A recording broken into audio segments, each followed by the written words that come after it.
Hello everyone, welcome to this new educational session, and I'll start with the pawn on e4. My opponent replies with e5. I'll play knight f3, the classic move, attacking the central pawn. Usually black play knight c6 to defend it. But you can also play knight f6 to counterattack, by the way, on the pawn on e4. That's also a possibility. So my opponent took a lot of time to play his move. Knight c6. I sped up this sequence in editing, so you would not have to wait unnecessarily. I'm going to play bishop c4 with the idea of immediately attacking the pawn on f7, a pawn that's defensively weak because only the king defends it. My knight would need to team up with my bishop, but I can't play. Knight g5, the queen would take me. On the other hand, if my opponent plays knight f6, it's possible to play knight g5 to go attack the pawn on f7. Black have defenses, of course. After knight f6, you can also play a move like d3 to defend the pawn on e4. However, after knight f6, you play queen to c3 less often because the black knight can take the d4 pawn. And if you recapture, there's the fork on d5. But the opponent doesn't have to play. Knight f6, he can also play bishop to c5. In this square, white plays c3 so that the pawn on c3 can support the d4 push and the conquest of the center. But as you can see, my opponent is playing this opening very slowly. I don't understand why. This is a 10-minute game and there is no increment. For now, no problems have appeared yet. So there it is, he's playing bishop to c5. And I'm going to play the move, c3. So c3 has other objectives besides the d4 push. We can also have the b4 push, which attacks the bishop, and then the pawn can continue on to b5 to chase away the black knight, by the way. And when you play b4, you also sometimes have queens to b3, so that the queen can join the bishop to attack the f7 pawn. So this move to c3, which might seem strange to some beginners because it deprives the knight of the square, c3 is actually a very interesting move to take space with the d4 or b4 push, then b5. And you can see that my opponent is playing very slowly. He takes almost 2 minutes for each move, so we'll see how many moves he can keep up. He plays knight to f6, attacking the d4 pawn. So here, there are two ways to go about it. Either I play d3 to defend the d4 pawn and delay the d4 push for later, or I go ahead and play it anyway. d4 immediately, and that's what I'm going to do. I play d4. He takes, I recapture. That's it. He's playing a bit faster now. He plays bishop before check, bishop to d2. So bishop d2 is possible because if he takes, I recapture with the knight to defend d4, but after that he'll have the move d5 to break up my center. So instead I'm going to play knight c3. I know I'm giving up a pawn, but it's an interesting line where you give up a bit of material, a bit of a pawn to get some initiative and attack. So I play knight c3. And on knight takes e4, because my knight c3 is pinned. I'm not protecting the c3. I do kingside castling. And so here I'm offering him another pawn. But be careful because I might be down 2 pawns, but I'll have quite a few possibilities. There it is. He just played bishop takes. Usually players go for knight takes, pawn takes, and then bishop takes afterwards, which is bad. I could show you in the analysis. Here, he knows he plays bishop takes. And if I recapture with the pawn, he's going to play d5. So I know this line as well. You have to play d5 first. I'm attacking the knight and the bishop. I can get it back later. He goes back to e7. So now I need to recover the material. I can't play d6 because then knight takes d6, attacking my bishop. So I'll just take his bishop. He can recapture and have 2 more pawns, but his knight will have trouble getting back to his side. For example, if I play a move like queen c2, his knight has no more squares if you look. So normally, logically, he'll rather make a move like kingside castling. And so if he does kingside castling, I'm down a pawn. I don't have 2, since he didn't take the pawn on c3. But I have a more open position with attacking possibilities against his kingside castling. He takes on c3. So here he's being greedy because after queen c2, I didn't see any retreat square. Maybe he wants to play b5 to counterattack my bishop. And if my bishop retreats, the knight has the square a4. So I'm more interested in queen d4 because after b5, I can go take the pawn on g7 while attacking the rook. And if rook goes to g8, I come back to take the knight. Sure, he takes the bishop, but I've recovered an important pawn, the g7 pawn, which will deprive the king of any shelter. So this move queen d4 interests me. Afterwards, he can play knight a4, but queen still takes g7. All right, I'm going to play queen d4. So I'm attacking the pawn on g7, and I'm attacking the knight. You see, I might be down 2 pawns, but the position is open. And the opening of the position favors piece play. And since my pieces are better developed, it allows me to recover material. I'm taking advantage of the fact that his king hasn't a castle yet, and that his knight is very exposed here. We'll look at the best defenses for black in the analysis, and how white can keep fueling their attack. So there you go. He plays knight a4 to avoid losing the piece, but I'm going to take the pawn on g7. If it weren't for my bishop, I could also take his knight. So if the pawn on d5 wasn't there, I could do it. Bishop takes on f7 with check and takes his knight. We can also look at moves like d6, by the way. And after pawn takes, bishop takes on f7 with check, king takes, and then take his knight. Or maybe continue the attack. After d6, pawn takes, bishop takes on f7 with check, king takes, knight to g5, check. That's very interesting too. So I don't even know which is better here.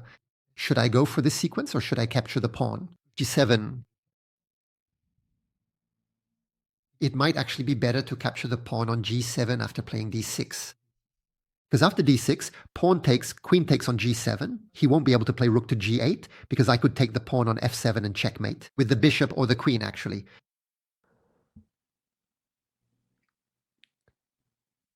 But after the d6 push, he has the move knight to f5, which attacks my queen and defends g7. But in that square, queen to e5 check and his knight is lost. So I'm going to push the pawn to d6 first. But if I push the pawn to d6 first, he can kingside castling. I take his knight, he takes back. And in the end, I won the piece, but I lost a lot of pawns. I think I lost 3 pawns. So maybe queen takes after all. g7 is better.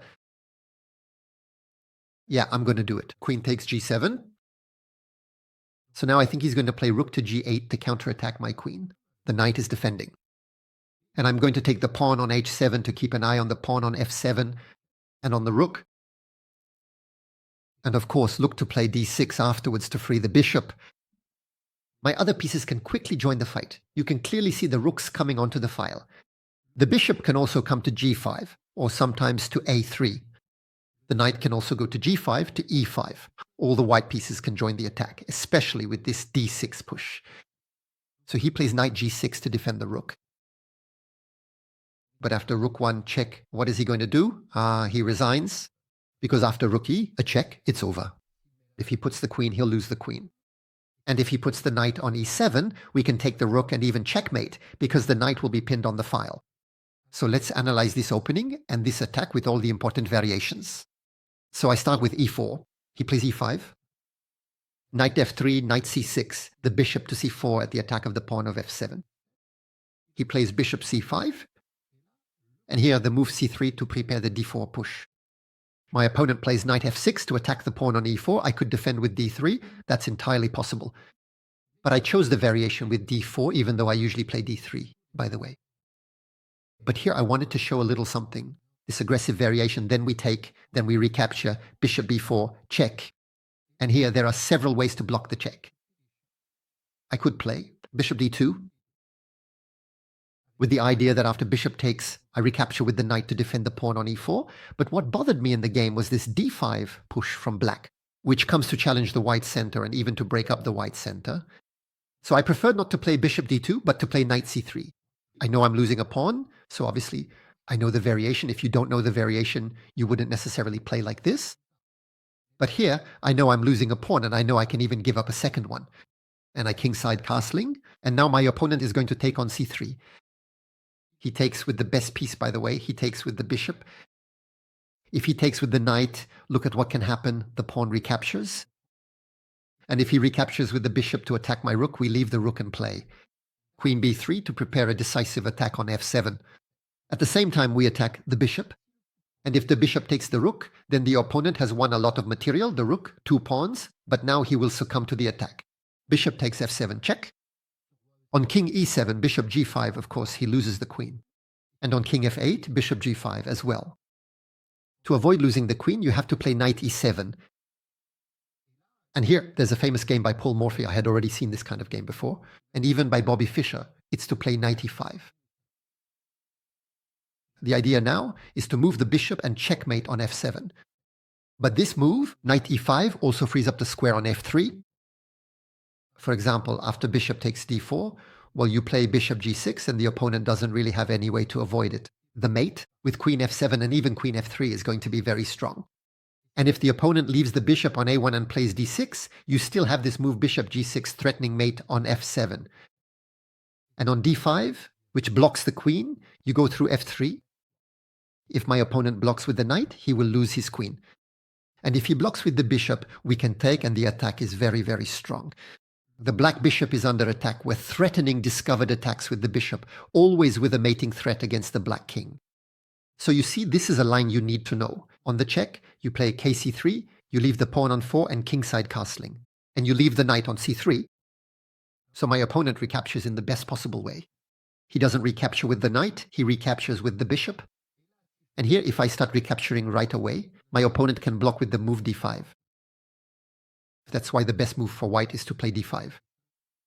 And here, black have both their pieces under attack. So we're going to be able to win back the piece. And the best move for black, which my opponent missed, up to now he's played all the theoretical moves, so he hasn't played that badly. But here, he plays knight e7. The best move for black here is to play bishop f6. In any square, black are forced to give back a piece. And the best move for white is not to immediately recapture the knight, but to play rook e1 to try to catch this one instead. Let me show you how this could play out. Kingside castling, rook takes f4, now knight e7. And here, I'm down a pawn with white, but there's attacking potential against the black king's position. We can play bishop g5 with the idea that if bishop takes, knight recaptures to allow the queen to come in. But the best is to start with d6. Why? So as not to let black play d6 themselves and free their bishop. So it's better to sacrifice a pawn to free our bishop and trap the opponent's bishop. So after pawn takes, this time we can play bishop g5. The bishop can't move because of threats against the knight. And if the bishop takes, the knight recaptures. And you see, I might be down 2 pawns, but the 2 black pawns are doubled, isolated, and sitting on an attack file. And above all, I have 4 pieces that can join the attack against the black king. So it's always a very dangerous position. If black plays d5, they can give back a pawn precisely to try to relieve some pressure. You have to take this knight takes, queen recaptures. White is still down a pawn, but has much better development. You can see it for yourself. So in the game after d5, he made a mistake. He played knight e7 right away. So I take on c3. And here he should have simply to castle, not gone after the pawn on c3. That was too greedy. It would have been better to kingside castling, after which I would have played rook 1. Again, if he was going to take on c3, the knight is too exposed, and after knight f6, I still have this idea of playing d6 to prevent black from playing it themselves. Playing d6 themselves and freeing their bishop.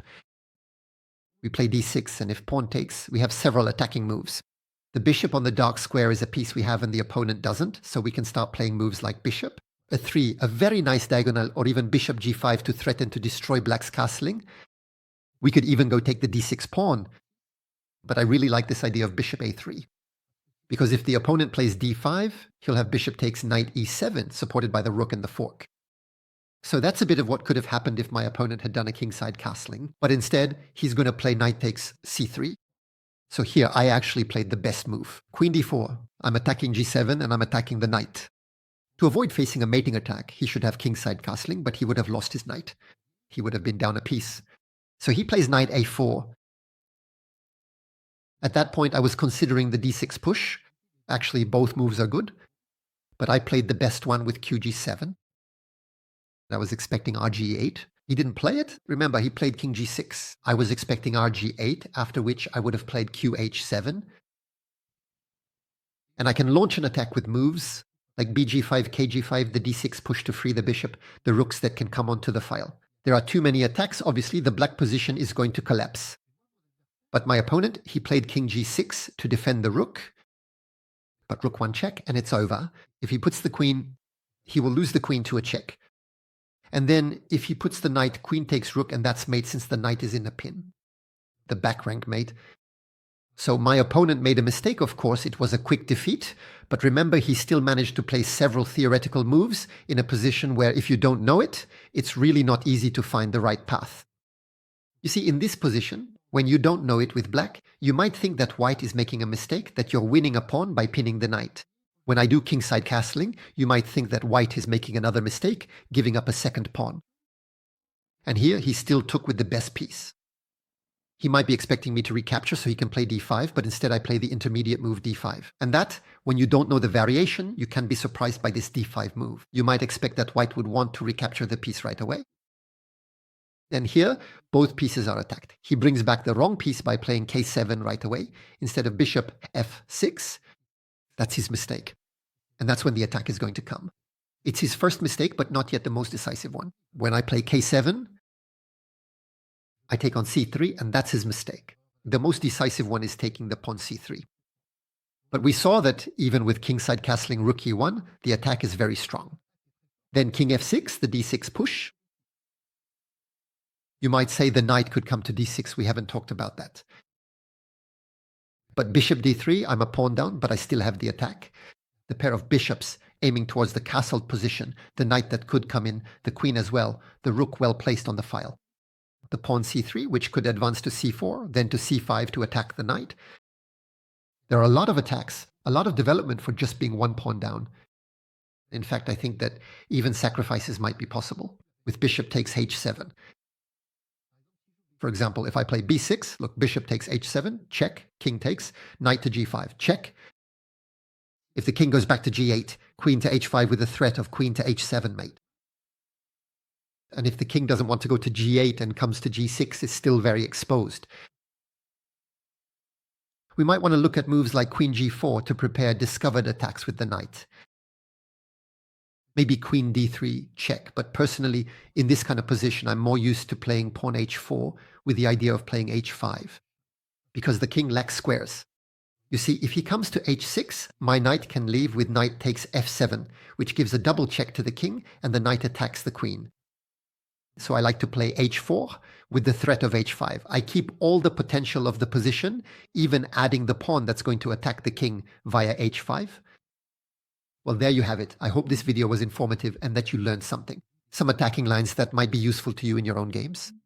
Don't forget to leave me likes, comments, share the video, or support the channel. And we'll meet again soon for new adventures on the chessboard. Goodbye, everyone.